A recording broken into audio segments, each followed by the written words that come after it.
En 2002, lorsque Hasbro lance Transformers Armada, la firme espère surfer sur la popularité des animés aux États-Unis et des licences comme Pokémon par exemple, pour refaire de leur franchise un mastodonte de la vente de jouets.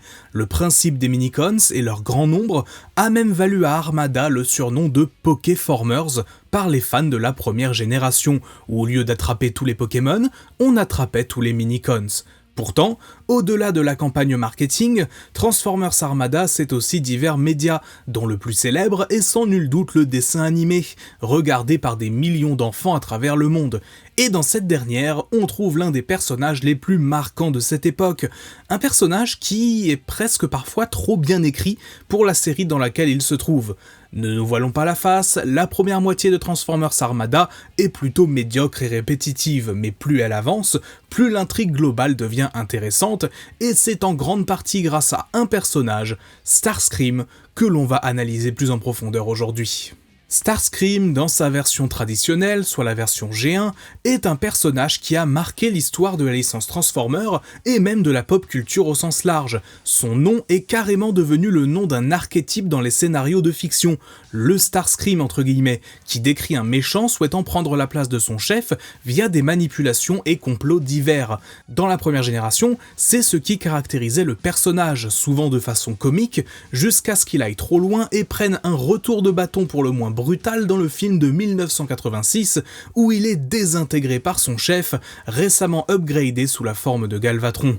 Cette caractérisation de Starscream, elle est restée dans les mémoires, et si l'animé japonais Beast Wars 2 a proposé en 1998 une version un peu différente du personnage, avec qui il ne partage pas grand chose, c'est véritablement Armada qui a réinventé pour la première fois le Starscream tel qu'on l'avait connu dans les années 80.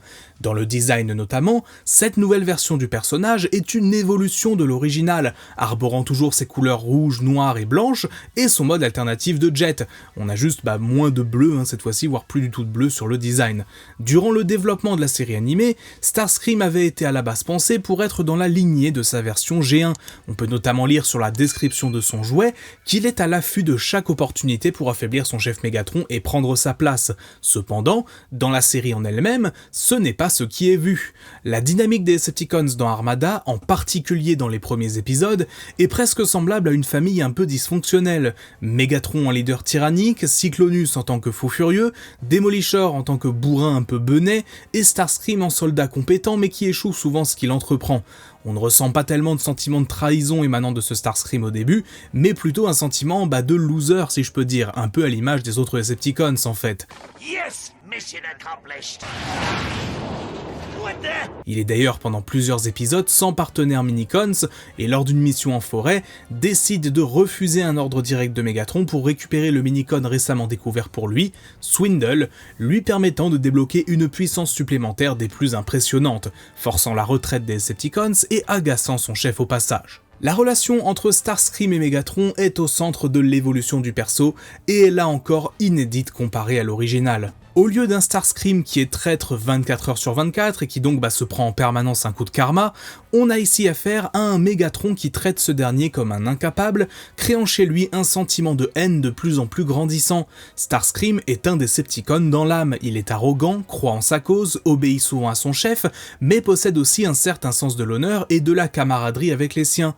En termes de puissance et de potentiel au combat, il est indéniablement le deuxième Decepticon avec le plus de potentiel derrière Mégatron, et c'est justement pour ça qu'il s'en prend autant à lui. Il fait de lui son souffre-douleur à plus d'une reprise, notamment lorsqu'après un échec d'une mission, Mégatron l'enferme dans une pièce seul à seul pour le frapper encore et encore, le rabaissant et le jugeant indigne de ses rangs. I was just following your orders, sir. And you even failed miserably at that. Just looking at your ignorance repulses me. Cet acte oblige carrément Démolisher, pourtant le soldat le plus dévoué à sa cause, à intervenir et à stopper son chef dans son élan de violence. Malgré tout, Starscream est loin d'être un saint, il est comme je l'ai dit assez arrogant, notamment lorsqu'il est en possession du Starsaber, et commence petit à petit à envisager un futur où peut-être il pourrait être le leader des Decepticons. Cependant, l'un des tournants pour le personnage arriva lorsque Megatron se servit de lui comme appât pour infiltrer la base Autobot et voler le Requiem Blaster. Starscream n'était pas au courant de ce plan, consistant à attirer Optimus et les siens loin de leur base, car il comportait un risque élevé, ce dernier se retrouvant seul face à tous les Autobots. Lorsqu'il appelle des renforts et qu'aucun Decepticon ne répond à l'appel, lui valant même des moqueries de la part de ses ennemis, But where's my guy? Oh well, I suppose that means it's you against us. I wouldn't want to be in your shoes right now, Starscream. Cyclonus! Megatron! Anybody! il se sent à juste titre humilié et retourne auprès de Megatron furieux, menaçant Trust avec le Star Saber, ce dernier ayant récemment rejoint les rangs des Decepticons.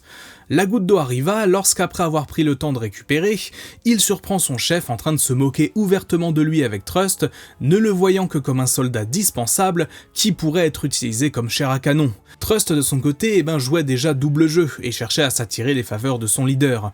Constatant cela, Starscream laisse éclater sa colère, s'en prend à Megatron et aux autres Decepticons et s'enfuit en direction de la Terre.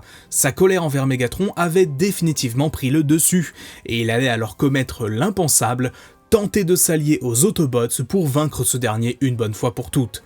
Poursuivi par Tidal Wave, il est recueilli par Optimus, qui a clairement vu que quelque chose n'était pas normal dans son comportement. Cependant, cette décision, temporaire au départ, n'est pas du goût de Hotshot, qui a récemment perdu Smokescreen des mains des Decepticons, le jour même où Starscream a été abandonné par les siens.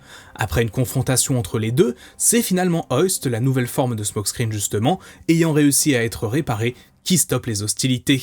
Suite à cela, Starscream semble définitivement recueilli par les Autobots, leur donnant même plusieurs informations confidentielles sur la base de Megatron. Beaucoup comparent le personnage à Dinobot dans Beast Wars, et il est vrai que l'archétype de l'antagoniste qui rejoint le camp des Autobots, ou Maximals à l'époque, est assez semblable. Mais ici, ça se passe beaucoup plus tard dans l'histoire, on a davantage le temps de voir les dynamiques qui poussent Starscream à passer à l'acte, là où dans Beast Wars, Dinobot jugeait dès le départ son chef incompétent. Lorsqu'il rejoint les Autobots, Starscream n'a qu'un seul objectif en tête, c'est de s'allier à ces derniers pour tuer Megatron. C'est notamment pour cela que lorsqu'il accompagne ces derniers dans une attaque sur la base Decepticon, il se détourne de l'objectif de départ, libérer les Minicons, pour s'en prendre à ce dernier. Mais à la fin de cette mission, et par la suite, il apprendra à éprouver d'autres sentiments que la pure vengeance.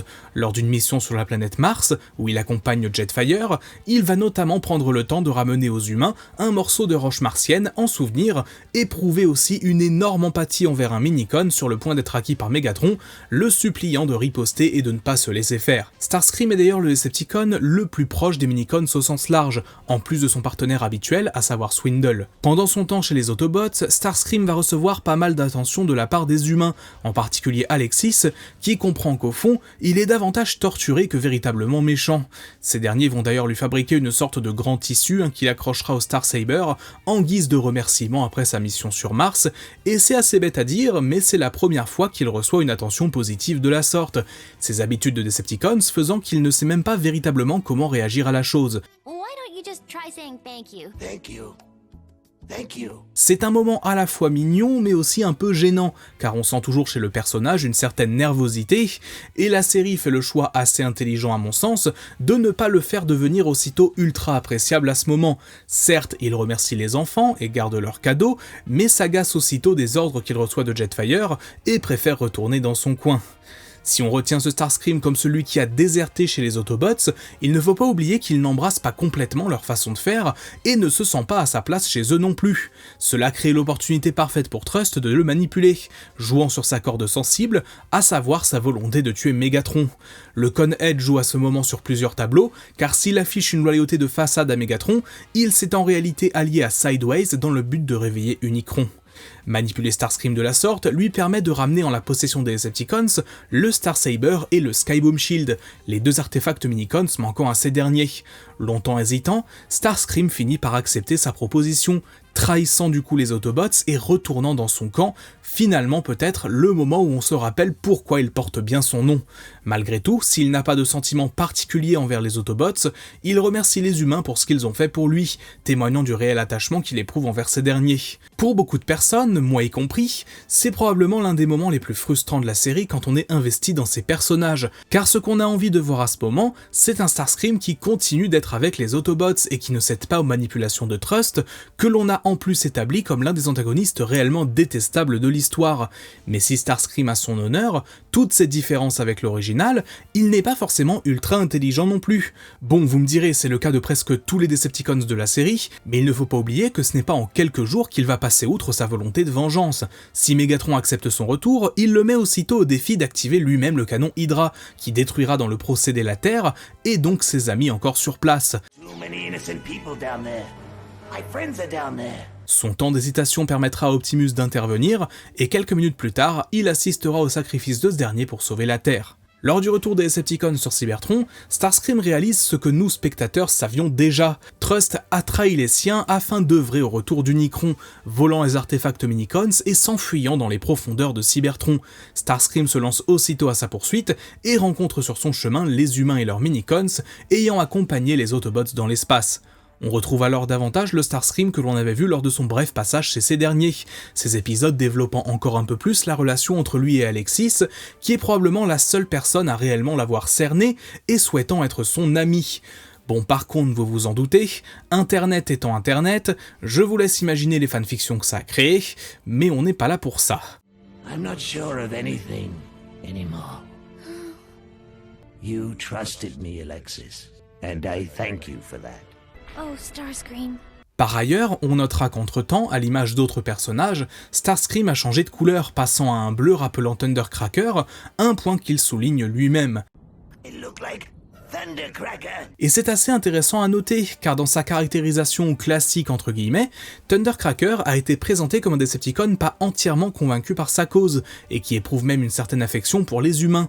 Réutiliser les couleurs du personnage pour Starscream est peut-être un hasard, voire même un choix commercial pur et simple, mais thématiquement ça colle parfaitement. La menace d'Unicron se précisant, ce dernier étant en réalité caché à l'intérieur d'une des lunes de Cybertron, Starscream est le seul dans son camp à prendre conscience de la menace qu'il représente, et pour la première fois, son désir de vengeance envers Megatron est mis au second plan, et il supplie son chef de s'allier à Optimus, sachant que seule une alliance entre les armées Autobots et Decepticons pourrait avoir une chance de triompher face à cette nouvelle menace.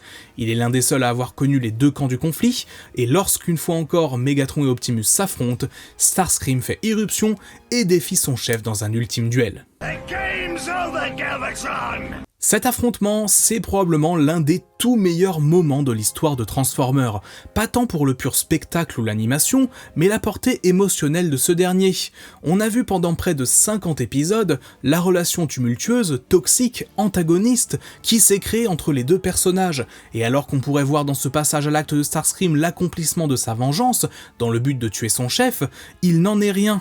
Le duel s'engage, et même si l'un comme l'autre font preuve de l'arrogance qu'on leur connaît, les forces sont plutôt équilibré, alors que Megatron devrait avoir l'avantage avec le Star Saber. Cependant, alors qu'il était en position de porter un coup potentiellement fatal, Starscream désactive son épée et se laisse transpercer. On comprend alors que ce dernier savait qu'il allait mourir ce jour, et que sa mort devait être l'événement qui unit Autobots comme Decepticons. Disant enfin ses vérités à son chef, et remportant alors une victoire morale contre lui, il active ses canons et utilise toute son énergie pour tirer un énorme rayon en direction d'Unicron, qui réplique aussitôt en le désintégrant bonnement et simplement. Ce Starscream n'avait que peu de choses en commun avec sa version originale, mais leur fin à tous deux est brutale, méritée dans un cas, déchirante dans l'autre. I tried to gain favor from you, but nothing was ever good enough.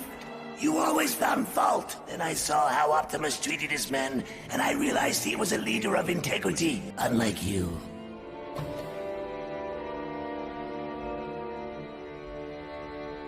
Dans cet ultime geste, Starscream a non seulement obtenu une vengeance morale sur Megatron, mais a fait prendre conscience à ce dernier de la réelle menace que représentait Unicron. Alors qu'Alexis voit symboliquement sa roche en provenance de Mars se briser, et qu'elle apprend la mort de son ami, Autobots et Decepticons forment une alliance pour affronter ensemble leur plus grand ennemi, les Cybertroniens et les Minicons ne formant désormais plus qu'une seule armée, une seule armada. I was just thinking about Starscream. He sure would have loved to have seen all this happen between them. Dire que le Starscream d'Armada a marqué l'esprit des fans serait bien faible. Dans une série énormément critiquée à juste titre pour ses intrigues répétitives au départ, son animation inconsistante et son doublage parfois rushé, on trouve pourtant l'un des développements de personnages les mieux écrits de toute la licence. Proposer un tel changement pour un personnage aussi iconique, tout en remaniant intelligemment certains points de l'original, laisse presque penser que c'est quelqu'un d'entièrement différent qui a écrit Starscream comparé aux autres persos d'Armada. Même si le personnage a été ramené progressivement à ses habitudes de traître parfois comiques dans les continuités qui ont suivi, le concept même d'un Starscream qui souffre véritablement des humiliations infligées par son chef a perduré dans quelques histoires, que ce soit dans IDW, à quelques reprises, ou même récemment dans Earthspark, où la saison 2 pourrait nous en apprendre plus sur la relation entre les deux personnages. Nowhere is safe if it's with you. Armada a peut-être échoué sur un tas de points, mais elle a réussi à créer un personnage qui, encore aujourd'hui, a marqué une génération de fans et proposé l'un des arcs les plus tragiques et les plus marquants de l'histoire de Transformers.